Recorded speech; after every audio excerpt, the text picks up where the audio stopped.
we probably just went through the greatest NBA trade deadline of all time. So many blockbuster trades just happened. So many unexpected things happened. A lot of teams just went through different directions. They're going into a whole new eras now. Like, this is on the level of the 2019 NBA free agency, where it felt like star after star after star was going somewhere different, or they were all just trying to team up and create as many championship level caliber teams as possible.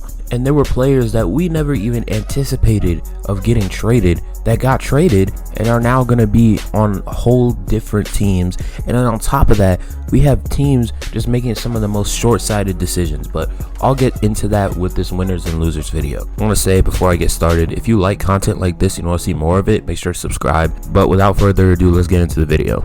Okay, the biggest winner of the 2025 NBA trade deadline is obviously the Lakers. I'm not going to spend too much time on this, but they got Luka Doncic. They got a once-in-a-generation player who everyone thought was untouchable, but apparently the Mavericks thought that Luka wasn't cutting it for him, so they just dealt him to the Lakers.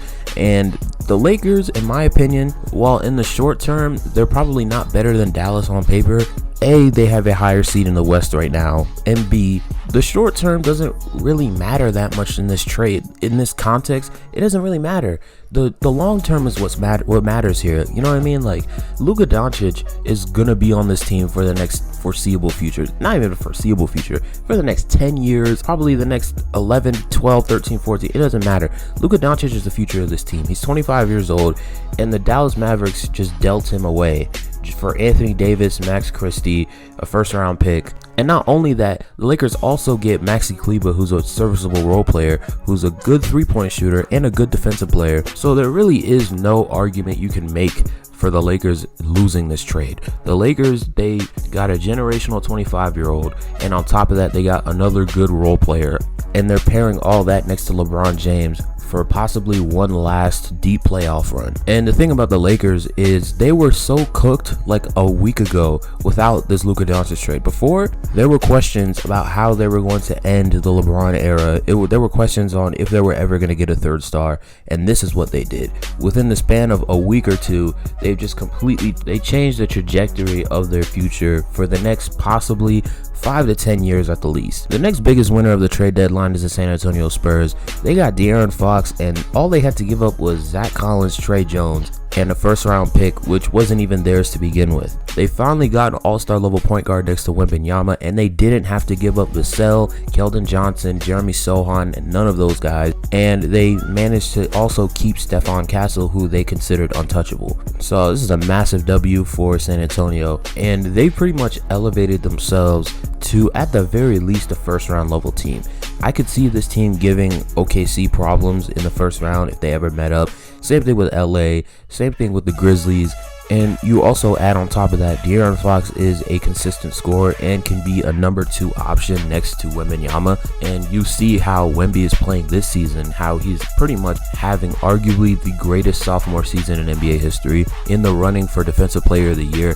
Dude, the Spurs are going to be dangerous for the next couple of years. And on top of that, when you add on that they're probably going to have an offseason where they add more role players to this team, make this team more well-rounded, it's over for the NBA if they let the Spurs get more talent around Wemby. The next biggest winner I want to talk about, and this is kind of like mushing two teams together, but the Utah Jazz and the Washington Wizards both did really great moves during this trade deadline. Both of these teams gathered as many young players as they could, gathered as many expiring contracts as they could, and attained a bunch of draft capital. The Wizards got Chris Middleton, AJ Johnson, Sidi Sissoko, if I'm saying his name correctly, and all they really gave up was Kyle Kuzma, Jonas Valanciunas, and I believe a few second-round picks. And while yes, Chris Middleton is on a fairly large contract, the Wizards can handle it. I mean, that was the reason why the Bucks traded him in the first place. They couldn't take his contract because they didn't want to be near the second apron. But you also get AJ Johnson, who's shown a lot of potential in the G League. You're going to give him more opportunity because the Bucks couldn't play him that much, and a 2028 first round pick swap. And who knows if those draft picks are going to end up materializing. But the thing is, with young teams getting draft picks, way into the future is that they can use those in the future to leverage a possible star player or leverage a very impactful role player that they could use when they finally get over the hump. Trading Jonas Valanciunas to the Sacramento Kings was shocking to me because they already had Sabonis. I would think that they would try and get a deal done with the Lakers or a team that's really needing of size, like maybe the Golden State Warriors, but they just got rid of that horrible contract for some decent draft capital and a guy who could be in need for opportunity.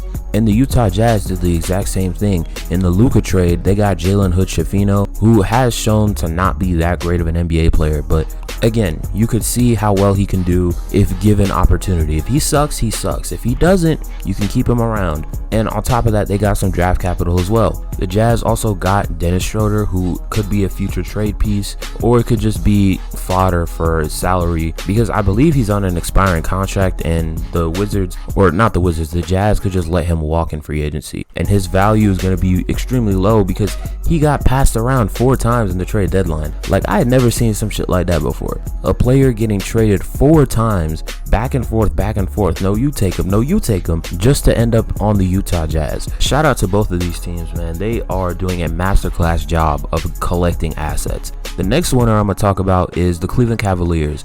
Now, the Cleveland Cavaliers are already the best team in the Eastern Conference. They're the number 1 seed.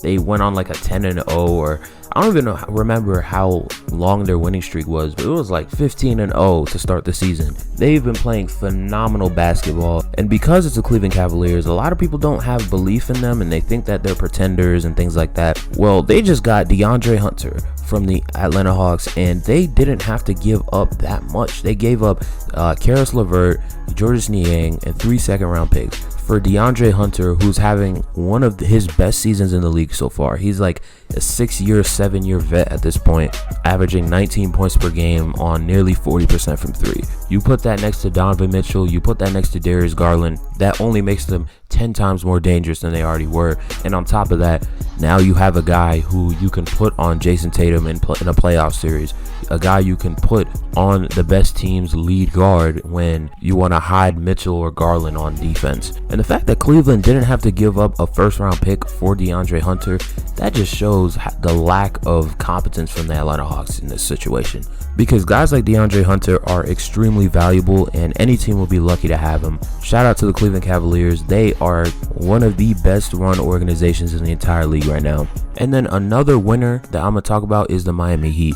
Now, I know a lot of y'all are thinking like, oh, why are the Heat on the winner side? The reason why I put the Heat on the winner side of the trade deadline is because they got a first-round pick out of Jimmy Butler, which is top 10 protected, but Golden State is, I believe, a playoff level team so far. They're probably going to get better with Jimmy Butler, so I doubt that that pick goes anywhere above 11th. And then on top of that, you get guys like Davion Mitchell and Andrew Wiggins, who are good defensively and fit the culture there. And now that you set Bam Adebayo up to be your best player, and you're probably going to move him to the 4, allow Khalil Ware to get the start, this sets up the foundation for the Heat to have another one of those periods where they're just retooling, and then 2 to 3 years from now, they're going to be in the playoffs again, being one of the best teams in the NBA. They might end up getting another star player if they don't swing and miss this time. And then also, they gave up Jimmy Butler. Jimmy Butler is no longer on this team. Jimmy Butler is no longer a distraction for this team. You no longer have to deal with Jimmy's antics no more. That to me is a win in and of itself.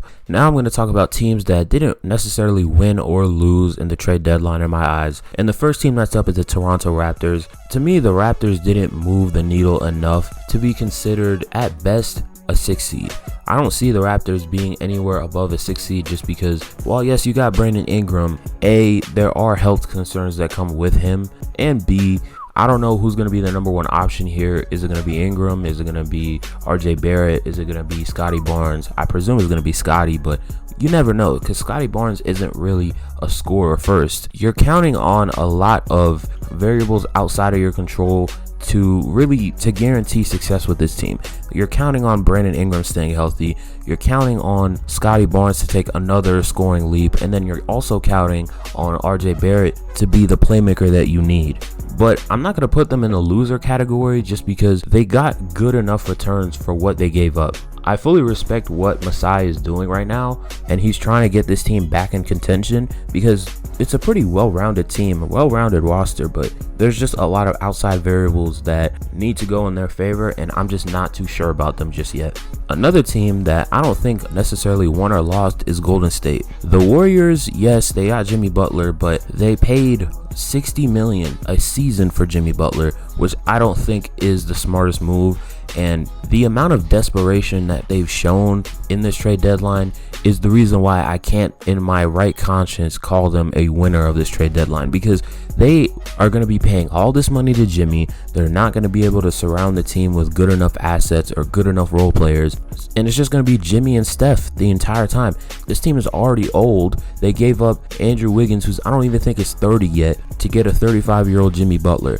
We don't know how that pairing is going to work out, but I doubt 2 years from now the Warriors are going to continue running with this core. Not to mention Steph is 36, Draymond I believe is 35, and then the young players that they do have, they haven't materialized into what the Warriors thought they were going to be. Jonathan Kuminga has not developed into the player that the Warriors thought he was going to turn into. Moses Moody, while he's shown to be good in some moments, I doubt that he develops anywhere further from where he is now. Same thing with Brandon Podziemski. And ultimately, the main reason why I can't put the Warriors in the winner section is just because the amount of times they swung and missed in this trade deadline, whether it was for Kevin Durant, whether it was asking about Paul George, and the amount of attempts that they made at Jimmy Butler just to ultimately get him and then pay him that massive contract. Nah, I can't do it. And now we're on to the loser section of this video, and I gotta say there is a lot of losers of this trade deadline in my opinion. A lot of dumb trades were made by these teams and just a lot of short-sightedness. First up is the New Orleans Pelicans. The New Orleans Pelicans traded Brandon Ingram, and he was the last asset of the Anthony Davis trade that got traded, because they already traded Lonzo, they traded Josh Hart elsewhere, they also traded those first round picks as well, and now they traded Brandon Ingram. And while they got some decent return back for Brandon Ingram, I don't think any of these guys are going to stay here long term. Bruce Brown probably not going to stay here long term. Kelly Olynyk not staying here past this season, and they got only one first round pick out of this trade, and it's not even Toronto's first round pick. And then when you look at the rest of the roster, Zion is continuously in and out of the lineup, and DeJounte Murray had, I believe, a career-ending injury, or not a career-ending injury, what am I talking about? A season-ending injury. I believe he either ruptured his Achilles or something like that, or tore his Achilles. So now the guy that you traded all those picks for, he's gone. CJ McCollum is like 38 years old. Like, this roster is a complete mess. They don't even have a center anymore. They have Yves Missy, who's a rookie. That's their starting center. And it's just time to blow this whole thing up. It's time to blow it up, man. The Zion experiment has not worked. He cannot stay healthy to save his life. I've run out of all the belief I have in Zion at this point. Brandon Ingram was also not that healthy during this run either. To me, New Orleans should just blow it up because they're the worst team in the Western Conference right now. I don't think that they're going to get a top pick this year. I don't even know if they have their top pick. And then the guy that they traded DeJounte Murray for, Dyson Daniels, he's in the running for Defensive Player of the Year. Or he's one of the best defensive players this season. If the Defensive Player of the Year award was split into guards and big men, he's definitely running away with the guard Defensive Player of the Year. And to me, the Pelicans are hanging on by a thread with this core, and it's just not working. They need to move on, like, expeditiously. And the next loser I'm gonna talk about, and this one hurts, but it's the Milwaukee Bucks. The Milwaukee Bucks traded Chris Middleton for Kyle Kuzma and Patrick Baldwin Jr., and they also got Jericho Sims. Not like amazing players, but definitely not worth what Chris Middleton is. Chris Middleton, I know he's injured. I know, he's been dealing with, being in and out of the lineup, but this is a guy who averaged 24 points per game in the first round against Indiana last year. He had a phenomenal game 3, saved the series for us down the stretch. He hit like 2 insane threes to send it to overtime, proving that he still had it. they traded him for Kyle Kuzma, a guy shooting 28% from 3 for this season alone. Not that great of a 3-point shooter anyway, a career sub 35% shooter from 3, and a guy, when given the green light, is shooting the worst field goal percentage of his entire career. And then on top of that, they gave up a young player who had some potential that we selected with the 17th pick in the draft, when a guy like Dalton Connect was 2 picks after that, who is now going to Charlotte. But I digress. To me, the Bucks lost this trade because they could have found a better deal for Middleton. They could have packaged Bobby Portis and Chris Middleton in a deal together and gotten something better back, especially better than Kyle Kuzma. But now you're pairing Kyle Kuzma with Damian Lillard and Giannis Antetokounmpo, and I don't think it's going to work. I'm going to be honest, I don't think it's going to work. I don't think that Kyle Kuzma is that great of a 3-point shooter to complement these two. He's not that great of a scorer anyway. He cannot create a shot for himself to save his life. He just looks awkward when he's doing it. Kyle Kuzma is just not the right guy for this team. I'm just being completely honest. It's good that we're now under the second apron, but not like this, bro. And don't be surprised if Giannis next season decides to start hinting at a trade like he always does. Because this team, while it did get younger, it's still extremely old. We're still paying a ton of money to guys who aren't really worth it, and our bench is weak as hell. Next up is the Atlanta Hawks, and to me, what this trade deadline told me is that the Atlanta Hawks are preparing for a world where Trae Young either asks out or they're going to be forced to trade Trae Young, because some of the moves that they made, while they weren't all bad, it didn't ensure that the Hawks were in any capacity to go after somebody that can actually help Trae Young win games. And the Hawks aren't a terrible roster after this trade deadline, but given the fact that your second best player is out for the season, you traded away a young player who, in my opinion, was undervalued for just 2 role players and some second round picks.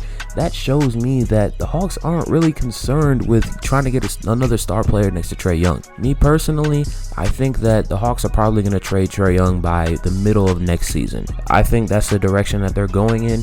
They haven't been doing anything of note recently, and you know there's going to be a team out there that wants Trae Young, that is going to give up the kitchen sink for Trae Young, because I believe he's still under contract for a few more years. Although I won't lie, Terrence Mann and Bones Highland aren't terrible pickups, so I guess I'll give them that. Next loser, and this is preposterous, but the Charlotte Hornets are one of the dumbest organizations I've ever seen in my life.